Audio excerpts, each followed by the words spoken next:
Hello, I'm Dean Whiting from Pathology Technology Australia. Back on February the 5th, we interviewed Professor Bill Rawlinson for our COVID-19 podcast. Now, that was before the pandemic had really been declared and before we had that many cases in Australia. And since then, Australia has demonstrated a terrific response, and we've done very well on the international stage. But we probably will never eliminate the virus from Australia, and certainly the current strategy is a suppression strategy, and that needs to remain until we have an effective vaccine, if we achieve that. And so what we see is from time to time eruptions within the community, an increased number of cases here and there, as we are currently experiencing in Melbourne.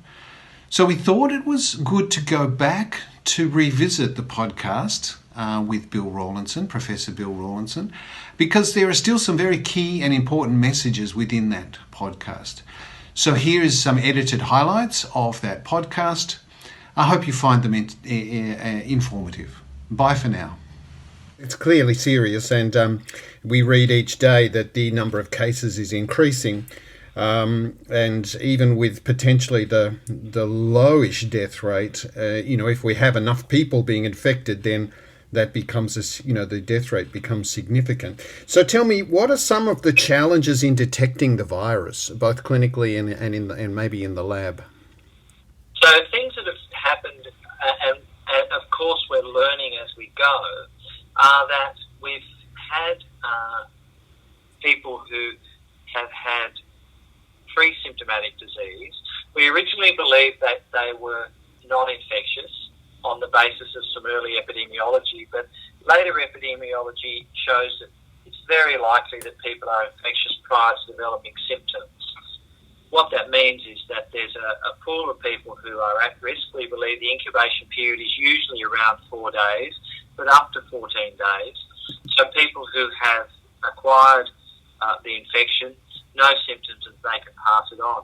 We still believe that the highest levels of coronavirus are when you're symptomatic, and so that's the highest likelihood of spread. So we are learning about the epidemiology, and we are learning about the types of spread that we do see. Yeah. So then it becomes tricky, because if you've got people who are infectious but not clinically, not have clinical symptoms, I guess that means that the role of the lab in maybe detecting and managing becomes quite important. So, what role at the moment does the lab and technology have in detecting and managing this challenge? So the laboratory becomes key, exactly as you said. It's important that testing, which has now been extended to GPs, to emergency departments, and has become more generally available. Testing is then allowed to occur so that we can find these groups who may be spreading it, but who are less symptomatic, or in some cases pre-symptomatic. Again, it's very important to realise the lab's also important in determining what infection somebody, for example, who's returned from China or who's a contact of somebody who's had the novel coronavirus infection, exactly what infection might be causing their fever, their sniffy throat, their sniffy nose rather, their sore throat, those things. Because, of course, the Northern Hemisphere has a far larger number of other infections, rhinoviruses, para-influenza viruses, influenza viruses. So it's very important that we detect what might be causing that infection. And in fact, numerically, the 2019 coronavirus is a small part of that. So the laboratory is key, not only in ruling out 2019 novel coronavirus as a cause of somebody's symptoms, but also in making a diagnosis of respiratory virus where relevant, and particularly, of course, for influenza, where therapy, vaccination may be of relevance, and that can be done using the usual commercial tests that we all use. And increasingly, as you all probably know, we're using multiplex PCRs for a range of respiratory agents. Yes. exactly. And this morning I read with interest the Hong Kong health authorities have developed an algorithm for exactly as you're suggesting. That is to rule out the multiple other causes of the respiratory symptoms that people get. And I believe this same kind of algorithm is being rolled out in other places, maybe even Australia, where we can indeed use that PCR screening to maybe say rule out coronavirus and rule in maybe other causes. So it leads me to just talk a little bit, maybe ask you a little bit about. We have a couple of, I guess, technologies available. PCR screening would be one, and maybe sequencing for confirmatory testing. Is that what we're doing at the moment? At the moment, we're diagnosing based upon a specific PCR assay, and that's a real-time PCR with a specific probe, and so we're not going ahead to sequencing. The very small number, fortunately, of cases that have been diagnosed in Australia so far has meant that we are doing whole genome sequencing on those. We and other laboratories have a lot of whole genome sequencing facilities available, and so we are able to do that, but that's not been a part of our diagnostic algorithm. That's more looking at changes that may be occurring in the virus as it moves from not only animals into humans, but from different populations around the world. Yeah, exactly. And look, the technology, I'm aware, especially around the sequencing of the viral RNA, also has a role in helping develop the vaccine, right? I mean, it must do, mustn't it? Because if we're going to identify the appropriate epitopes, is that your understanding as well? Yes. So sequences are the basis, for example, of our influenza vaccine in going forward. And so, yes, we require sequences as well as we require live virus. And, of course, as recently has been announced a week or two ago, the reality is that we can now grow the virus in Australia. It's not that hard, although the really hard part of that is that you need to have a facility where you can have appropriate containment. And so growing the virus also assists with the production of vaccines, as well, of course, as the production of diagnostic assays, of assessment of diagnostic assays using the QAP. Yeah, exactly.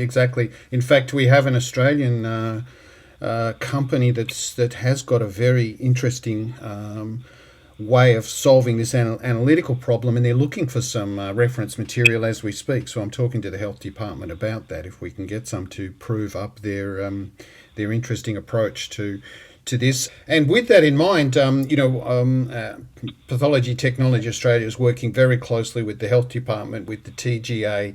This is a team game, right, Bill? This is everybody. It's all in here. Everybody's in to make sure we can contain this and to make sure that we're well prepared to deal with it. So, the industry is fully engaged here, and there's not probably a half a day goes by without us discussing something with the health department or TGA, and that's as it should be. Just finally, what I mean, you gave some great advice in your flu podcast in the middle of last year. What advice do you have for people here, to maybe protect themselves and help themselves in challenges like this? I think there's very clear advice available online from the Commonwealth Health, from New South Wales Health in my case, but also from other state departments. It's very clear. And so the first thing is go online, use the official websites. Also the WHO, the CDC in the US has a very good website. Those are really good places to get accurate and up-to-date information because they are updated regularly. The second thing is that the usual practices for prevention of flu, hand washing, coughing into a tissue, putting it in the bin, avoiding people who are at risk with, coughing or with respiratory illnesses, taking notice of the epidemiology if you've been in contact with somebody, for example, who is at risk. All those things that are really obvious, normal respiratory virus preventions will work with this coronavirus. And finally, I think keeping up to date. I think it's very important that people realise this is changing. It's changing daily, and we're getting a lot more information, and those changes are informing what we do in a scientific and intelligent way, and using that information to appropriately act. You know, in terms of travel advice, in terms of contact advice, in terms of therapy, all those things. So, in many ways, it's not business as usual because this is new and we are learning, but it is very much that we can apply a lot of the paradigms we have to controlling this virus.